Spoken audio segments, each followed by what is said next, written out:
السلام علیکم۔ بسم اللہ الرحمن الرحیم۔ پاکستان کے حالات کی وجہ اور ان کا حل۔ حالات کی وجہ تو بہت سادہ سی ہے کہ اسلامی جمہوریہ پاکستان ہے اور اس میں اللہ کی اور اس کے رسول کی نافرمانی ہے اور روکنے والا کوئی نہیں۔ 75 سال ہو گئے اور ان 75 سالوں میں اللہ کے احکامات کو ہم نافذ نہیں کر سکے، بلکہ ہر انسان اپنی مرضی کی زندگی گزار رہا ہے۔ نیک لوگوں کی تعداد بہت زیادہ ہے، مگر برے لوگوں جو ہیں وہ نیک لوگوں پر حاوی ہیں اس ملک کے اندر۔ تو جب برے حاوی آ جائیں اور نیک ان سے دب جائیں تو پھر کیا ہوگا؟ حالات خراب ہو جائیں گے، کیونکہ برے لوگ اپنی مرضی کی کام کریں گے نا، وہ تو اچھے کام نہیں کریں گے، وہ تو اللہ کی فرمانبرداری نہیں کریں گے، وہ تو نبی کریم صلی اللہ علیہ وسلم کے طریقے پہ نہیں چلیں گے۔ تو اس کا کرنا کیا تھا کہ جو لوگ علم والے ہیں اور جو لوگ سمجھ بوجھ والے ہیں، عقل والے ہیں اور جو اللہ سے ڈرنے والے ہیں، ان کو متحد ہو کے ان حالات کو بدلنے کی کوشش کرنی چاہیے تھی، جو کہ نہیں کی گئی۔ تو آہستہ آہستہ کرتے کرتے یہ حالات ہو گئے۔ دشمن تو دشمن ہوتا ہے، ہمارے دشمن تو ہمارے پڑوس میں ہندوستان ہمارا دشمن ہے، اس کے علاوہ اور بھی ممالک ہیں جو بظاہر سامنے ہمارے دوست ہیں مگر پیچھے سے ہمارے دشمن ہیں۔ اور وہ دشمن ممالک انہوں نے جیسے ہی پاکستان بنا انہوں نے اپنے ہاتھ تھنک ٹینک قائم کر دیے۔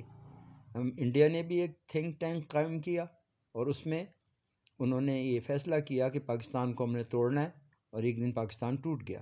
اندرا گاندھی کا انٹرویو میں نے BBC اردو میں سنا تھا، اس نے کہا یہ ہمارا کام تھا، ہم نے اس کام کو کر لیا کہ پاکستان ٹوٹ گیا۔ اس کے علاوہ دوسرے ممالک جو کہ بظاہر ہماری مدد کرتے ہیں مگر وہ یہ چاہتے ہیں کہ پاکستان مضبوط ملک نہ بنے، اور اس کی وجہ کیا ہے؟ اس کی وجہ یہ ہے کہ یہ ایک اسلامی ملک ہے اور وہ یہ جانتے ہیں کہ اس ملک کے لوگ جو ہیں وہ بڑی صلاحیت والے لوگ ہیں اور وہ جو کام کرنا چاہتے ہیں وہ کر لیتے ہیں، اور یہ اپنا ڈیفینس بھی کر سکتے ہیں۔ بڑے سے بڑا کام یہ قوم کر سکتی ہے، اس قوم کی صلاحیتوں کو ان کو جانتے ہیں بڑے اچھے طریقے سے۔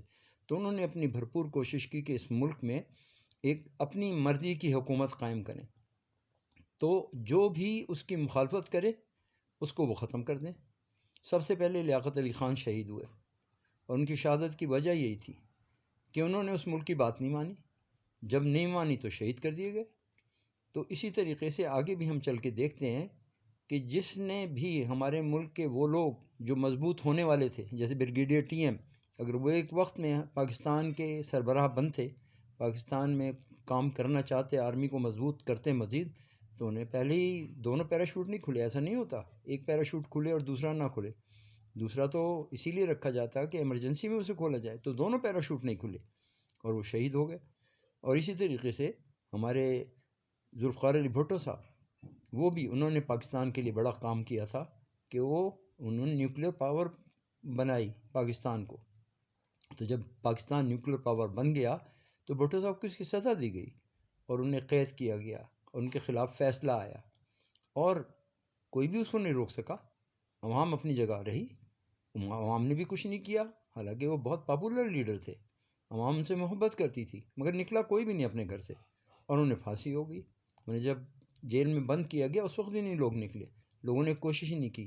لوگ اگر مل کے کوشش کرتے تو بھٹو صاحب کی زندگی بچ سکتی تھی۔ ان کو صرف سزا ملی اس لیے کہ انہوں نے پاکستان کو ایک نیوکلیر پاور بنایا۔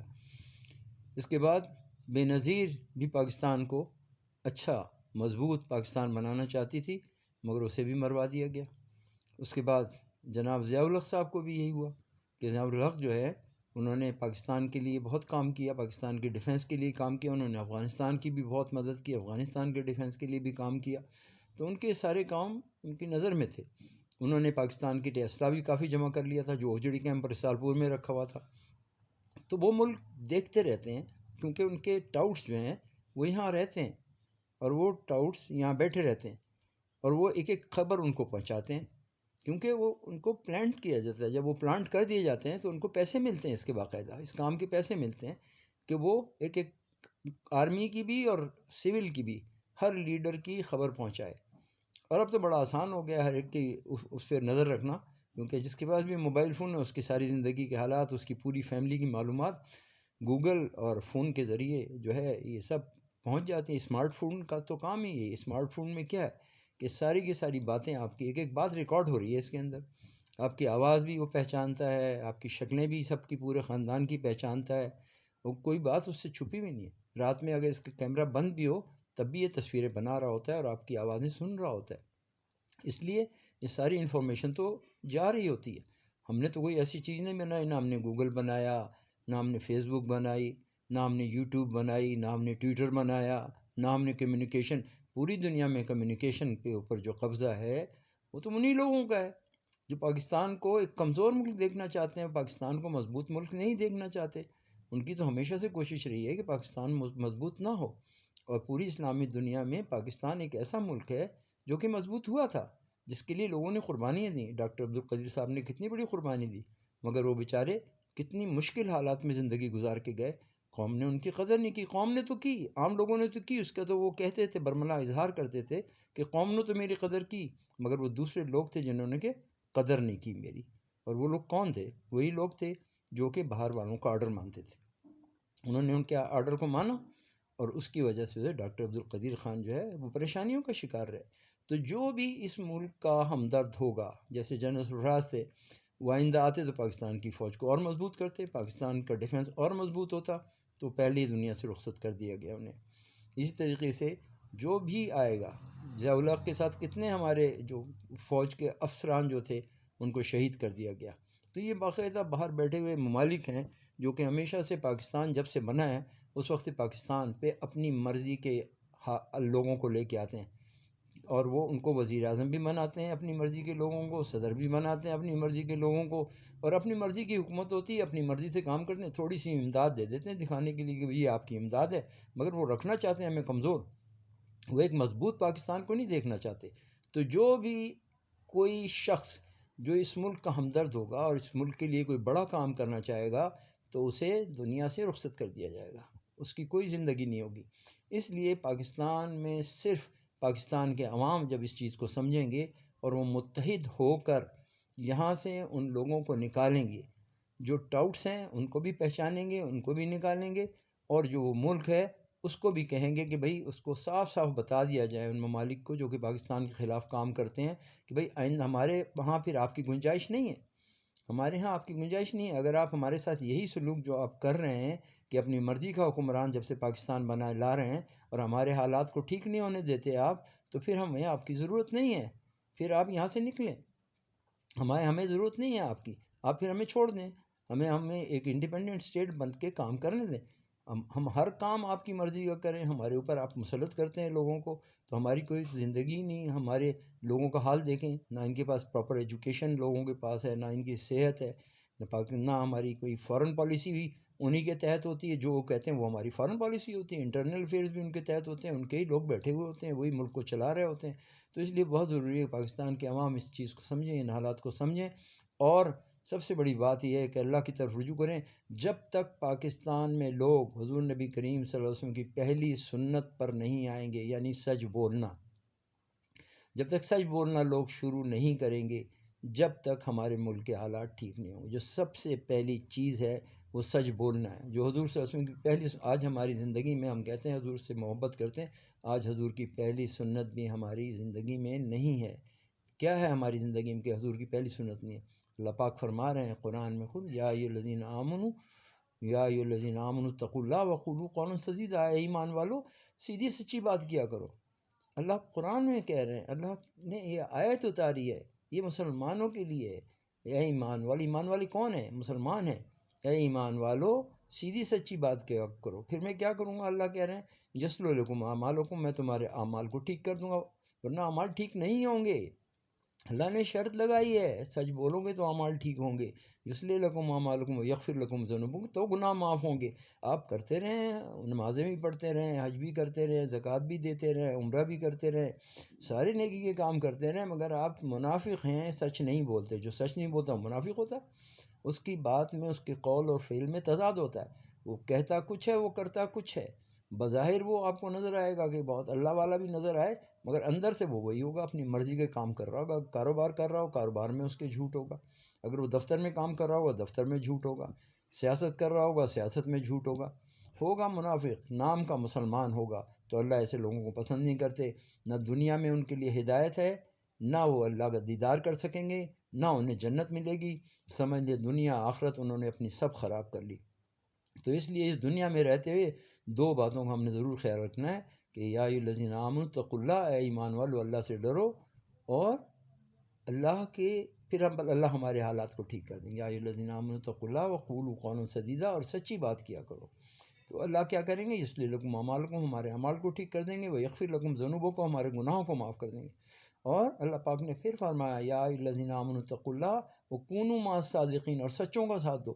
جو لوگ اس ملک کے لیے کام کر رہے ہیں، کوشش کر رہے ہیں کہ ملک ترقی کرے، عوام میں آسودگی آئے، پاکستان مضبوط ملک بنے، اور جو سچے لوگ ہیں سچے لوگوں کا ساتھ دو. ہمارے ہاں لوگ جھوٹوں کا ساتھ دیتے ہیں اپنے مفادات کے لیے کہ یہ آدمی ممبر بن جائے گا، ہمارا فلانا کام ہو جائے گا، فلانا ہو جائے گا، فلانا ہو جائے گا. ان کے کسی کے ہاتھ میں کچھ نہیں ہے، نہ اپنی زندگی نہ موت. اللہ نے ہمیں پیدا کیا ہے اور اللہ کے پاس لوٹ کر جانا ہے. اللہ نے ہمیں رزق دیا، نظر نہیں آ رہا ہمیں کہ ہم پیدا ہوئے تو ہماری ماں کے پاس ہمارا رزق موجود تھا؟ ہمیں نہیں نظر آ رہا. ہم چھوٹے سے تھے، ہم چل نہیں سکتے تھے، پھر تو رزق ہمیں مل رہا تھا نا، بھوکے تو نہیں مرے نا. اسی طریقے سے پوری زندگی اللہ ہی ہمیں رزق دے رہا ہے. یہ ہمارا گمان ہے کہ ہم رزق خود پیدا کر رہے ہیں. ہم کیا کر سکتے ہیں؟ ہم تو کچھ ہی نہیں کر سکتے. اللہ پانی بند، ہوا بند کر دیں سب مر جائیں.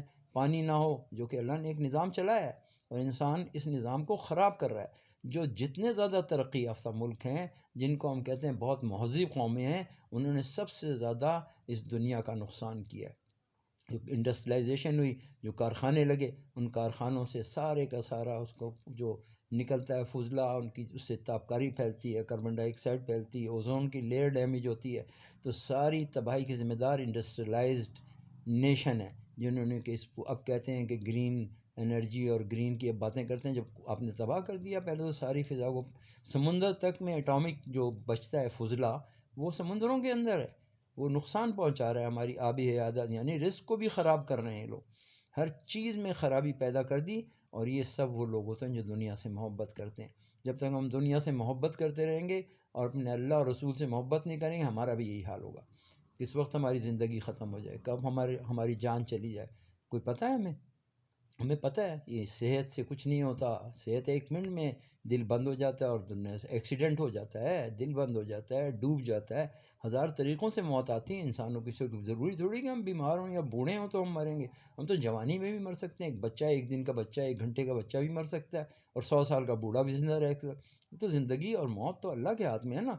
ہمارا یقین یہ بن گیا ہے کہ ہم نے اب پیسہ ہوگا تو علاج کرا لیں گے تو بچ جائیں گے، یہ کر لیں گے. کچھ نہیں ہے، سب اللہ کے ہاتھ میں. اللہ نے ہمیں زندگی دی ہے، اور جب اللہ چاہیں گے ہماری زندگی ختم ہو جائے گی. تو ہمیں اپنے اللہ کی طرف رجوع کرنا ہے، اپنے رب کو پہچاننا ہے. اللہ پاک نے پہلی آیت جو اتاری قرآن کی، الحمدللہ رب العالمین، اے ایمان والو اللہ کو رب تسلیم کر لو، اللہ کو رب تسلیم کر لو. ہم دنیا کے لوگوں کو، انسانوں کو اپنا رب مانے ہوئے ہیں کہ جی یہ ہمارا فلانا کام، وہ فلانا کام کر دے گا. کوئی کچھ نہیں کر سکتا. جو تمہارے مقدر میں اللہ نے رزق لکھ دیا ہے وہ تمہیں مل کے رہے گا. جس کی جہاں شادی ہونی ہے وہیں ہونی ہے، جس کے جو بچے ہونے وہی بچے ہونے. یہ سب لکھا ہوا ہے. جتنی لڑکیاں ہونی ہیں، لڑکے ہونے، یہ سب اللہ کی طرف سے، اللہ ہی نے کرنا ہے. انسانوں نے کچھ نہیں کرنا. ہاں، ایک کسی کی لڑکیاں دے دیتا ہے، کسی کے لڑکے دیتا ہے، کسی کو لڑکے لڑکیاں دونوں دیتا ہے، کسی کو ایک اولاد بھی نہیں دیتا. تو انسان پیسوں سے یہ چیزیں نہیں خرید سکتا. یہ پیسوں سے نہیں ہوتا، یہ اللہ کی طرف سے ہوتا ہے. اللہ ہی جو چاہتے ہیں وہ کرتے ہیں. تو سب سے پہلے تو یہ ہے کہ اللہ کو ہم پہچانیں، معرفت حاصل کریں. مگر سب سے پہلے سچ بولنا ہوگا. سچ بولنے کے بعد پھر اللہ کی تلاش، اللہ کو جاننا، اور اللہ کی فرما برداری تو ہم جب کریں گے جب کہ ہم اللہ کو سمجھیں گے. ہم نے تو اپنے اللہ کو پہچاننے کی کوشش ہی نہیں کی، ہم نے تو جاننے کی کوشش ہی نہیں کی. ہاں، اللہ ہمارے جو اللہ ہیں اتنے بڑے ہیں، اتنے طاقت والے ہیں. اور اللہ فرما رہے وما قدر اللہ حق قدری والارض جميعا قبضته یوم القیامہ. کہ انسانوں تم نے میری قدر نہیں کی. قدر کا مطلب یہ ہم نے اللہ کے مقام کو پہچانا ہی نہیں کہ اللہ کتنے بڑے ہیں. ہم دنیا میں عام انسان S P D S P صاحب فلانے صاحب فلاں، ان کو تو پہچانتے ہیں، اللہ کو نہیں پہچانتے ہم. اللہ کی پہچان کے لیے سب سے پہلے سچ بولنا ضروری ہے. اور اللہ نے پہلا لفظ جو اتارا وہی کا وہ تھا اقرا. اور دین کو سیکھنا ضروری ہے. دین اور دنیا دونوں کو کیوں سیکھنا ہے؟ اقرا میں دین دنیا دونوں ہیں کہ علم حاصل کرو. علم کیوں حاصل کرو؟ اللہ کی پہچان کے لیے علم حاصل کرو. تو دین کا علم کس لیے؟ اللہ کی پہچان کے لیے. اب دین کے علم کو ہم فروخت کر رہے ہیں. دین کے کو ہم نے اللہ کی پہچان دی کسی کو؟ ہم نے لوگوں کو اللہ کی پہچان دی ہی نہیں، اسی لیے لوگ اللہ سے قریب نہیں ہیں، لوگ اللہ سے دور ہو گئے، لوگ اپنی مرضی کی زندگی کیوں گزار رہے ہیں؟ اس لیے کہ اللہ کی پہچان ہی نہیں ہے، اللہ کا ذکر ہی نہیں کرتے، اللہ کو اپنا رب مانتے ہی نہیں ہیں، انسانوں کو اپنا رب مانتے ہیں کہ یہ ہمارا یہ کام کرے، رب تو اس کو کہتے ہیں جو تمہارے کام بنا دے۔ تو کیا کوئی انسان ہے دنیا کے اندر جو سارے دنیا میں لوگ جو اور جانور اور پرندے اور چرند موجود ہیں سب کو رزق دے دے؟ ہے کوئی اللہ کے مقابلے پہ کوئی ہے جو رزق دینے والا ہے؟ اللہ تو بہت طاقت والے ہیں، وہ ساری جتنی بھی زندہ چیزیں ہیں سب کو رزق دیتے ہیں، جیسے اللہ نے پیدا فرمایا ایسے ہی موت دیں گے، ایسے ہی رزق دیتے رہیں گے جس کا جتنا لکھا ہوا ہے۔ تو اپنے اللہ کو پہچانو بھائی، اپنے اللہ کو پہچانو اور اللہ کی مان کی زندگی گزارو، ایسے لوگوں کی صحبت میں بیٹھو جہاں اللہ کا ذکر ہوتا ہو، جہاں اللہ کی بڑائی بیان ہوتی ہے۔ جب تک وہاں نہیں بیٹھیں گے آپ، ان سے نہیں ملیں گے، نیک لوگوں میں بیٹھنا جہاں اللہ کا ذکر ہوتا ہو، دنیا کی باتیں نہ ہوتی ہوں کہ دنیا داری کی باتیں ہو رہی ہیں جی، یہ اللہ کا جہاں ان لوگوں میں بیٹھو، ان لوگوں سے سیکھو اور اپنے رب کو پہچانو۔ ہر آدمی کا اپنا تعلق ہوتا ہے اللہ سے، ہاں کوئی نہیں تعلق قائم کر سکتا آپ کا، آپ نے اپنے رب سے خود تعلق پیدا کرنا ہے، اپنے رب کو خود پہچاننا ہے، اپنے رب کا ہر وقت ذکر کرنا ہے۔ الذین یقومون اللہ قیاما وقعودا، الذین یذکرون اللہ قیاما وقعودا وعلی جنوبہم، وہ لوگ اللہ کے نیک بندے جو بیٹھے چلتے پھرتے اٹھتے ہر وقت اللہ کا ذکر کرتے ہیں، وہ ایمان والے لوگ ہوتے ہیں۔ تو ہم ایمان والے کب بنیں گے؟ آج ہماری دنیا کی باتیں کرتے ہیں، ہماری زبان ہی تک ہر وقت دنیا کی باتیں، ہر وقت دنیا کی بڑائی، دنیا کی چیزوں کی بڑائی، انسانوں کی بڑائی۔ بھائی اللہ کی بڑائی کب بیان کرو گے؟ تو اللہ کی بڑائی بیان کرنا سیکھو، اللہ سے قریب ہونا سیکھو، اپنے اللہ کو راضی کر کے۔ متقی کون ہوتا ہے؟ جو اللہ کو راضی کر کے دنیا سے جائے گا، جو اللہ کے احکامات پہ اپنی زندگی گزارتا ہے۔ آج سچ ہی نہیں بول رہے، عدالتوں میں انصاف کہاں سے ملے گا جب قوم سچ ہی نہیں بولتی؟ جج کیا کریں گے جب تک لوگ سچ نہیں بولیں گے؟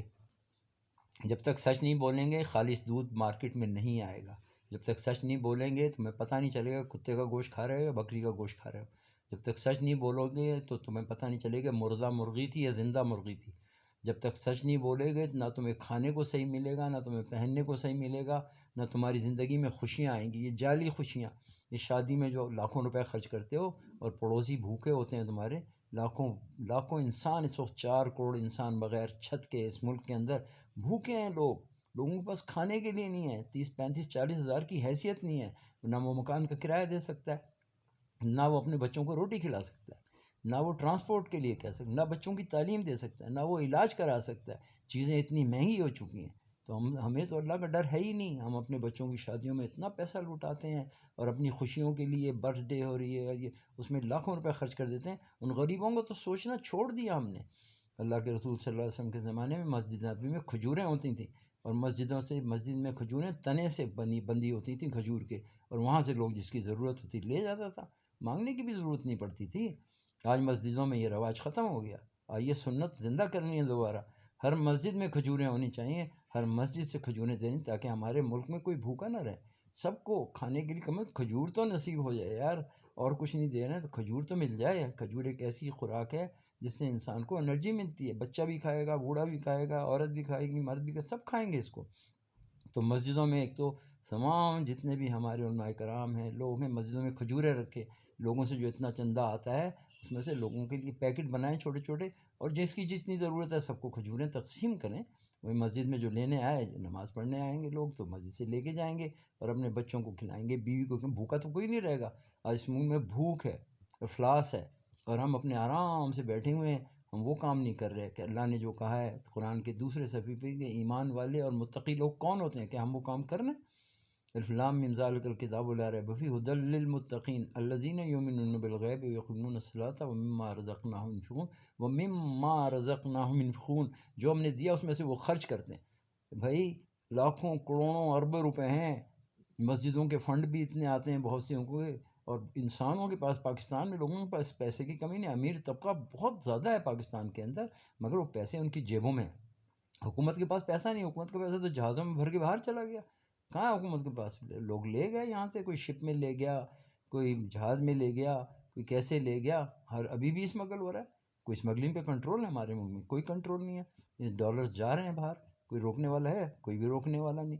تو جب تک اس ملک میں قوانین نہیں ہوں گے، اللہ کا حکم نہیں آئے گا، اور جب تک لوگوں کو سزائیں نہیں ملیں گی، لوگ ٹھیک نہیں ہوں گے. عدالتوں میں جج بیٹھے ہوتے ہیں, ججوں کو یہاں مار دیا جاتا ہے. میں نبی شیر جنیجو صاحب کو کراچی میں وہ ایک کیس چل رہا تھا, ان کو مار دیا گیا. کتنے وکلا کو مار دیا جاتا ہے, نیب والوں کو مار دیا جاتا ہے. آخر کب تک یہ چلتا رہے گا؟ تو ملک تو ختم ہو جائے گا, پھر ملک تقسیم ہو جائے گا, ملک ختم ہو جائے گا. ابھی ہوش کے ناخن لینے چاہیے اور جھاڑو اٹھا کے گند کو صاف کر دینا چاہیے. جھاڑو اٹھانی چاہیے گند کو. جب تک یہ گندے لوگ ہمارے ملک کو نہیں چھوڑیں گے, جب تک ملک ایسے ہی چلتا رہے گا. تو ان گندے لوگوں کو اس ملک سے نکالیں گے ہم پکڑ پکڑ کے, تو پھر یہ ملک صحیح چلنا شروع ہوگا. اور اس سے پہلے اپنے اللہ کو راضی کرنے کے لیے ہمیں سچ بولنا ہوگا, ہمیں اللہ کو راضی کرنا ہوگا. ہاں, یہ ہماری زندگی میں جب تک سچ نہیں آئے گا, جب تک ہماری زندگی نہیں بدلے گی. اللہ پاک ہم سب کو عمل کی توفیق عطا فرمائے, پاکستان کی حفاظت فرمائے, اور ہمارے دنیا سے جو لوگ چلے گئے ہیں ان کی مغفرت فرمائے. السلام علیکم ورحمۃ اللہ وبرکاتہ.